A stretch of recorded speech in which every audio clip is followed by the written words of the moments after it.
وإذ استسقى موسى لقومه فقلنا اضرب بعصاك الحجر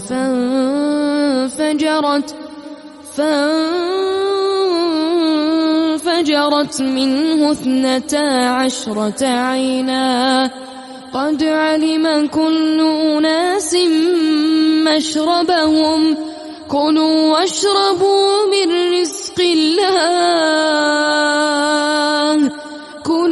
واشربوا من رزق الله ولا تعثوا في الأرض مفسدين وإذ قلتم يا موسى لن نصبر على طعام واحد فادع لنا ربك يخرج لنا مما تنبت الأرض من بقلها وقثائها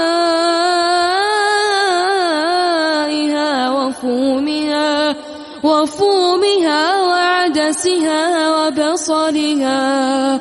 قال تستبدلون الذي هو أدنى بالذي هو خير اهبطوا مصرا فإن لكم ما سألتم وضربت عليهم الذلة والمسكنة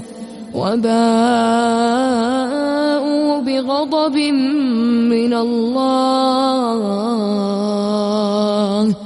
ذلك بأنهم كانوا يكفرون بآيات الله ويقتلون النبيين بغير الحق ذلك بما عصوا وكانوا يعتدون إن الذين آمنوا والذين هادوا والنصارى والصابئين من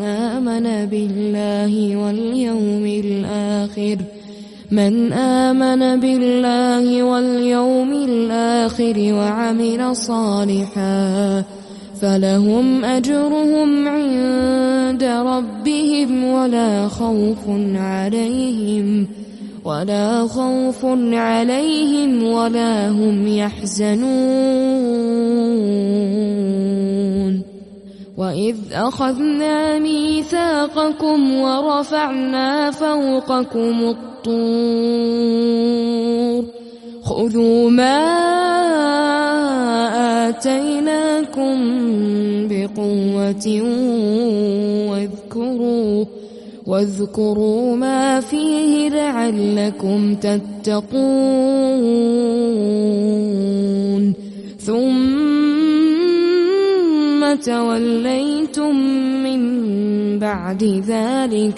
فلولا فضل الله عليكم ورحمته لكنتم من الخاسرين ولقد علمتم الذين اعتدوا منكم في السبت فقلنا لهم كونوا قردة خاسئين فجعلناها نكالا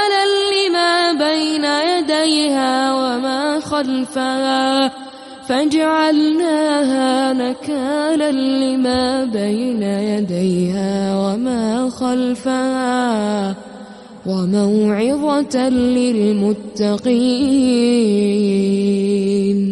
وإذ قال موسى لقومه إن الله يأمركم أن تذبحوا بقرة قالوا أتتخذنا هزوا قال أعوذ بالله أن أكون من الجاهلين قالوا ادع لنا ربك يبين لنا ما هي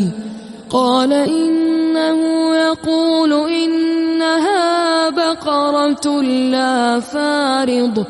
لا فارض ولا بكر عوان بين ذلك فافعلوا ما تؤمرون قالوا ادع لنا ربك يبين لنا ما لونها قال إنه يقول إنها بقرة صفراء